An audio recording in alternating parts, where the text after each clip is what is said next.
İnsanların 90% bugün Azərbaycanda pulsuzluqdan dərman almır, həkimə getmir. Baxmayaraq ki, bütün xəstəxanalar ağzına doldu xəstələnən, bir o qədər də insan pulsuzluqdan müalicəyə müraciət eləmir. Və yaxud da savadlı, ağıllı, ləyaqətli uşağı var, onu oxuda bilmir.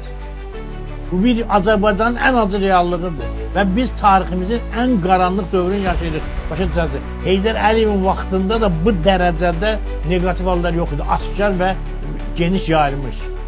Çox təəssüf ki, elə bir mexanizmi yoxdur ki, biz o mexanizminlə ictimai sabitlik şəraitində vəziyyəti düzəldək. Əksinə, Nazirlər Kabinetdə Azərbaycan xalqın əleyhinə qərarlar verir, parlamentdə xalqın əleyhinə qərarlar verir. Elə bir instansiya yoxdur ki, desin ki, durun, bütün böyle kasıb təbəqəni bizə satmayıblar ki, biz bunların oğurluq eləyək, aparaq o pulu çıxacaq cəmaatın belindən çıxaq. Gündəlik hadisələrdən xəbərdar olmaq üçün bizi izləyin. Söz altında yox, göz altıda qalın.